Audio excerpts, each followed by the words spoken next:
పార్వతీపురం మన్యం జిల్లాలో ఏనుగులు బీభత్సం సృష్టించాయి. జియమవల మండలం పెదమేరంగి కూడలి వద్ద ఓ కూరగాయల దుకాణాన్ని ధ్వంసం చేశాయి గజరాజులు. తెల్లవారుజామున బీభత్సం సృష్టించాయి.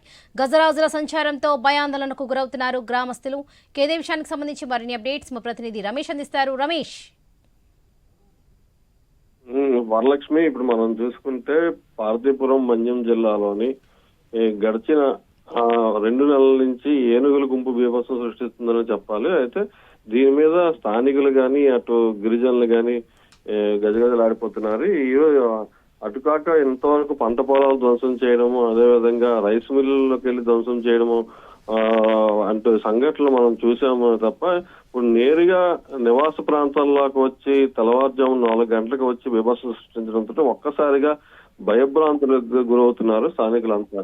అయితే ఈ రోజు మనం చూసుకుంటే తెల్లవారుజాము 4 గంటలకి మన్యం జిల్లా జిఎంవల స్థలంలోని పెదమేరంగి కోడల వద్ద కూరగాయల దుకాణంలోకి వచ్చి అక్కడ ఉన్న కూరగాయల దుకాణంలో ఉన్నటువంటి సామాగ్రిని అంతా ధ్వంసం చేసి ఈ బీభత్సం సృష్టించాయి. అయితే అప్పటికే స్థానికులంతా లేచి పెద్ద ఎత్తున చప్పుడులో చేసి వాడిని తరలించే ప్రయత్నం చేసినా సరే అవి తరలిపోకపోవడంతో ఒక్కసారిగా జనాలంతా భయభ్రాంతులకు గురయ్యారు. అయితే ఇప్పటికే గిరిజన శాఖ మంత్రికి గాని, అటువైపు అటవీ శాఖ మంత్రికి గాని, ఉప ముఖ్యమంత్రికి గాని ఇప్పటి వరకు చెప్పినా సరే అయితే శాశ్వతంగా దీని పరిష్కారం అయితే ఎవరు చూపించలేకపోతున్నారని చెప్పాలి. అయితే ఇప్పటికీ మన కేరళ నుంచి ఏనుగులను తీసుకొచ్చి వీటిని తరలించే ప్రయత్నం చేద్దాం అనుకుని చెప్పి ఆపరేషన్ అయితే ఇప్పటివరకు సక్సెస్ కాలేదని చెప్పాలి. ఇప్పటి వరకు 100,000 ఎకరాల్లోనైతే అరటి పంటలు గాని, అదేవిధంగా కర్బూజా గాని, అదేవిధంగా కొబ్బరి చెట్లు గాని ఈ బీభత్సం సృష్టించి తొలగించే ప్రయత్నం చేశాయి, ధ్వంసం చేశాయి. చాలా వరకు నష్టాలు అయితే జరిగాయి. అయితే నష్టం జరిగిన తర్వాత నష్ట నివారణ చర్యలు చేపడుతున్నా తప్ప ముందే నియంత్రించే ప్రయత్నం అయితే ప్రభుత్వం చేయట్లేదు, అటు అధికారులు కూడా పట్టించుకోవట్లేదని చెప్పి చాలా స్థానికులు అయితే చేస్తున్నారు. అయితే మనం ఇప్పుడు గతంలో చూసుకున్నాము, మనం గడిచిన 2 నెలలుగా ఒక్కసారి అయితే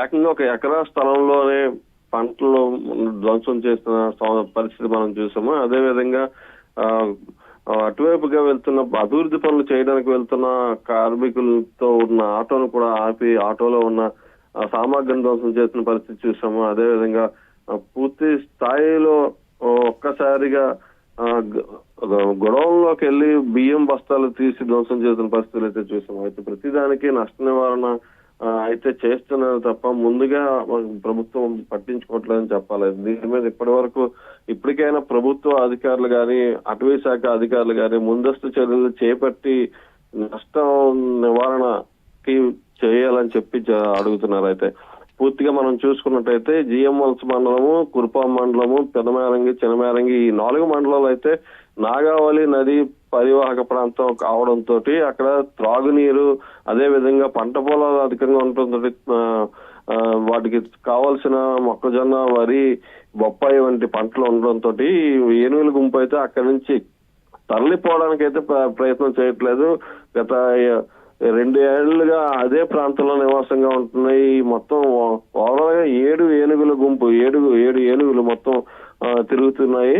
అయితే అక్కడ వీటికి అయితే ఈ 4 మండలాల్లోని మన్యం జిల్లాలో ఈ 4 మండలాలు వాటికి నివాసయోగ్యంగా ఉండడం, త్రాగునీరు అందడము, అదే రకంగా ఆహారం అందడంతో అక్కడి నుంచి కదిలి వెళ్లే ప్రయత్నం చేయట్లేదు. అయితే ఇప్పటి వరకు అటవీ శాఖ అధికారులు అయితే మాత్రం వాటిని తరలించే ప్రయత్నాలు అయితే చేస్తున్నారు తప్ప పూర్తి స్థాయిలో వాటిని తరలించలేకపోతున్నారని చెప్పాలి. ఎందుకంటే అవి ఈ 4 మండలాలు కలిగి తిరిగి 4 మండలాలని బీభత్సం సృష్టిస్తున్నాయి. అంతే అదే విధంగా ఈ రోజు పెదమేరంగిలోని తెల్లవారుజాము 4 గంటలకి ఏకంగా పెదమేరంగి గ్రామంలో ప్రవేశించి ప్రజల్ని భయభ్రాంతులకు గురి చేస్తే అయితే వేకుజాము కావడంతో ప్రజలు ఎవరు అందుబాటులో అవుతాడు, ఇక్కడ ప్రమాదం జరగలేదని చెప్పాలి. అయితే ఉన్న వ్యాపారులు స్థానికంగా చిరు వ్యాపారులని పూర్తి స్థాయిలో ఈ రోజు నష్టపరిచాయి. అయితే ఇప్పటికైనా తమను ఆదుకోవాలని చెప్పేసి వాళ్ళు విజ్ఞప్తి చేస్తున్నారు. ఇప్పటికైనా అటవీ శాఖ అధికారులు కానీ, అటు ప్రభుత్వం కానీ చర్యలు చేపట్టి ఏనుగుల గుంపుని మన్యం జిల్లా నుంచి తరలించాలని చెప్పేసి వాళ్ళు ఇప్పటికే విజ్ఞప్తి చేస్తున్నారు Varalakshmi. Right Ramesh, thank you.